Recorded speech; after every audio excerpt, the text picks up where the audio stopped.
जय जगत गुरु जय भारत। परमपिता परमेश्वर सतगुरु रामपाल जी भगवान के चरण कमल में दास का अनंत कोटि दंडवत प्रणाम। सात संगत से जुड़े हुए सभी भाई बहनों को दास की तरफ से प्यार भरा सत्साहे।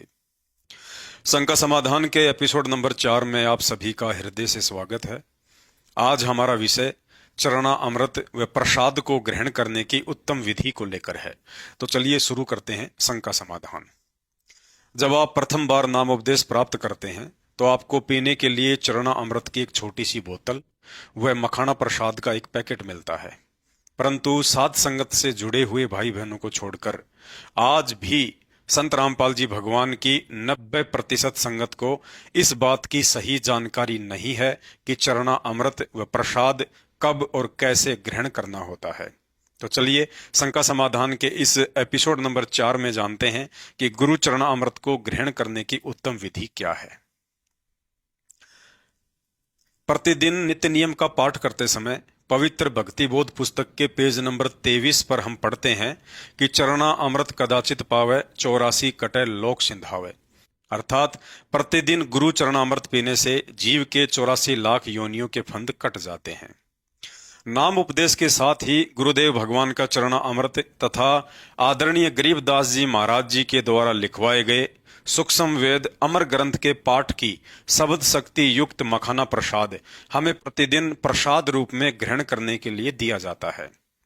इन्हें आप सुबह उठते ही आरती से पहले या आरती के बाद ग्रहण कर सकते हैं। उपदेश के बाद आश्रम से चरणा अमृत से भरी हुई जो प्लास्टिक की एक छोटी सी बोतल मिलती है, उस बोतल में से मात्र कुछ बूंद या एक ढक्कन चरणा अमृत किसी अन्य साफ सुथरी 1 या 2 लीटर की बड़ी बोतल में डालकर ऊपर से सादा पानी डालकर भर लें तथा आश्रम से मिली हुई छोटी वाली बोतल को दरबार साहिब या अलमारी में ढक्कन लगाकर सुरक्षित रख दें। अब रोजाना उठते ही सर्वप्रथम गुरुदेव भगवान को अष्टांग दंडवत प्रणाम करें।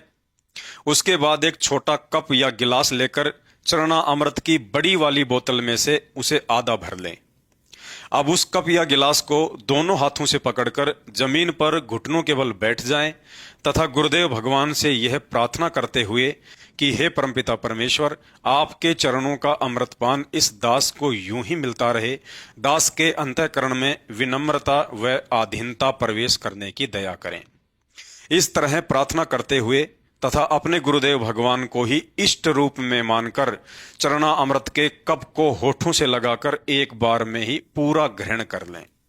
उसके बाद आपको प्रथम मंत्र या सतनाम जो भी मंत्र प्राप्त है उस मंत्र का इच्छा अनुसार घुटनों के बल बैठे बैठे ही 1 या 2 जाप करें। जाप करने के बाद खुली आंखों से सामने रखे हुए गुरुदेव भगवान के स्वरूप के दर्शन करते हुए अष्टांग दंडवत प्रणाम करें। अष्टांग दंडवत प्रणाम करने के बाद उस खाली कप या गिलास में थोड़ा सा सादा पानी डालकर फिर से हिलाकर ग्रहण कर लें तथा गिलास को स्वयं अपने हाथों से धोकर रख दें। उसके बाद मखाना प्रसाद के 2-4 दाने भी प्रसाद रूप में ग्रहण कर लें। लेकिन ध्यान रहे, चरणामृत व मखाना प्रसाद को कभी भी खड़े होकर ग्रहण ना करें।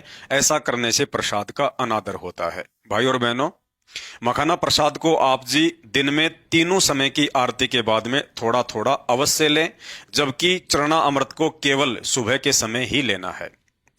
शंका नंबर 2, नाम उपदेश के बाद पीने के लिए गुरु चरणा अमृत क्यों दिया जाता है। नाम उपदेश के बाद साधक को सतगुरु का चरणा अमृत देने के पीछे का कारण है भगत के अंदर जाति, धर्म, कुल, गोत्र, पद, प्रतिष्ठा या धन अभिमान जैसे हर प्रकार के अहंकार को खत्म करके उसे भक्ति के योग्य बनाना। जैसे मीराबाई को नाम दीक्षा देने से पहले कबीर परमेश्वर सतगुरु रामपाल जी भगवान ने दूसरा रूप भगत रविदास जी का बनाया और कुछ ही दूरी पर जाकर बैठ गए। जब मीराबाई उपदेश लेने के लिए आई तो परमात्मा ने कहा कि उधर भगत रविदास जी बैठे हैं, उनसे जाकर नाम दीक्षा ले लो। परमात्मा यह देखना चाहते थे यदि मीराबाई भक्ति योग्य आत्मा है तो जाति के अभिमान को त्याग कर रविदास जी से उपदेश प्राप्त कर लेगी, क्योंकि रविदास जी चमार जाति से थे और मीराबाई राजपूत जाति से थी, क्योंकि उस समय जाति पाति का समाज में बहुत ज्यादा प्रभाव था।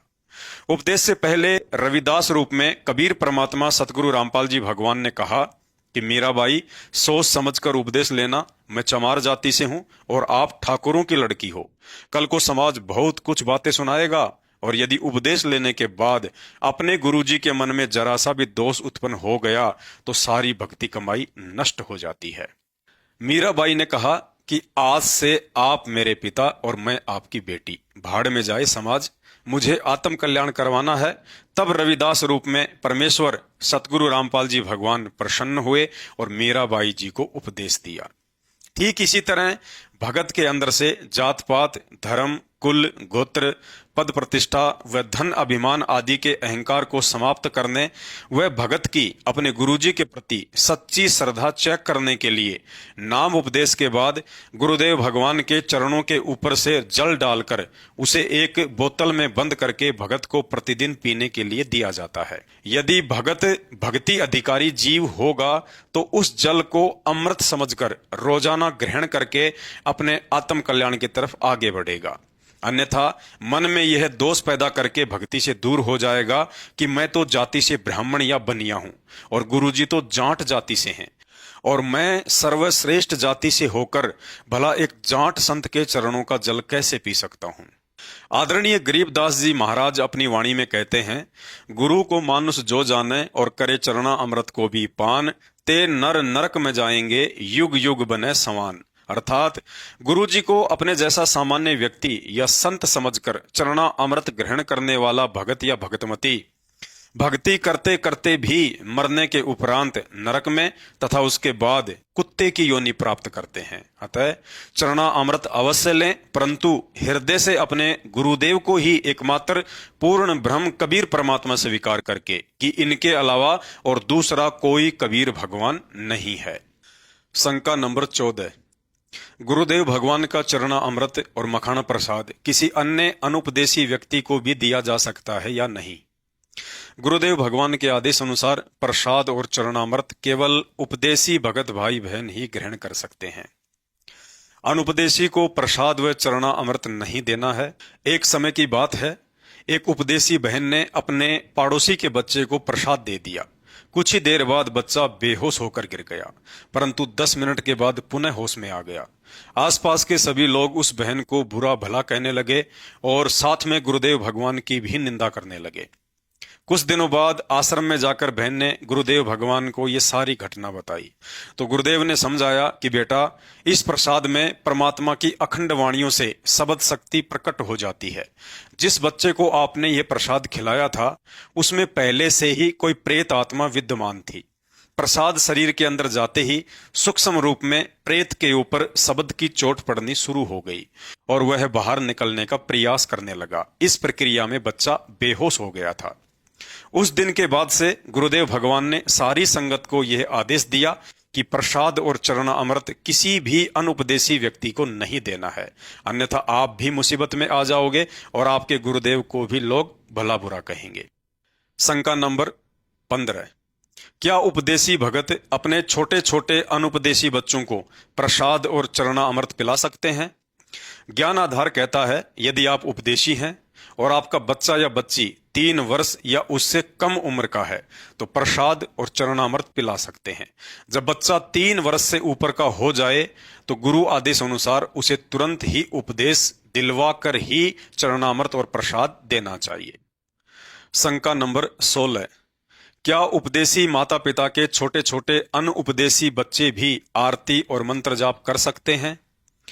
गुरुदेव के भक्ति विधान अनुसार जब बच्चा 3 वर्ष का हो जाए तो उसे नाम उपदेश दिलवा देना चाहिए। यदि आपका बच्चा 3 वर्ष से कम उम्र का है तथा जब आप मंत्र जाप करते हैं और साथ में बच्चा भी बैठ जाता है या माता पिता की देखा देखी मंत्र बोलने लग जाता है तो ऐसे में माता पिता को दोष नहीं लगता है। लेकिन ध्यान रखें, माता पिता ने अपनी तरफ से बच्चों को मंत्र जाप करने के लिए नहीं कहना है। बच्चा स्वयं की मर्जी से जैसे भी करे उन्हें करने दें, परंतु बच्चा 3 वर्ष के ऊपर की उम्र का होते ही गुरुदेव भगवान से उसे नाम उपदेश अवश्य दिलवा देना चाहिए। ठीक इसी प्रकार उपदेशी माता पिता अपने 3 वर्ष या उससे कम उम्र के बच्चे को हाथ में रक्षा सूत्र व गले में लॉकेट भी पहना सकते हैं तथा चरणामृत और प्रसाद भी खिला सकते हैं। शंका नंबर 17, क्या उपदेशी भगत या भगतमती 3 वर्ष से कम उम्र के अपने बच्चों के अलावा अपने देवर, जेठ या आड़ोसी पाड़ोसी के अन्य बच्चों को प्रसाद और चरणा अमृत दे सकते हैं? गुरुदेव भगवान के आदेश अनुसार भगत या भगतमती ने किसी भी अन्य अनउपदेशी के बच्चों को, चाहे छोटे हों या बड़े हों, किसी को भी मखाना प्रसाद और चरणा अमृत नहीं देना है। शंका नंबर 18, यदि रक्षा सूत्र, चरणामृत और प्रसाद समाप्त हो जाए तो क्या करें, कहां से लाएं? गुरुदेव भगवान के आदेश अनुसार यदि रक्षा सूत्र, चरणामृत व प्रसाद समाप्त हो जाए तो आपने कहीं से भी लाने की आवश्यकता नहीं है। गुरुदेव ने बताया कि आपने जिस बोतल में चरणा अमृत डाल रखा है, जैसे ही उसमें थोड़ा सा चरणा अमृत शेष रह जाए, उसी समय बोतल में ऊपर से सादा पानी डालकर फिर से भर लें। इस तरह से आप चरणा अमृत को बढ़ाते रहिए। ठीक इसी तरह मखाना प्रसाद जब थोड़ा सा शेष रह जाए तो बाजार से 250 या 500 ग्राम प्रसाद लाकर उसमें डाल दें।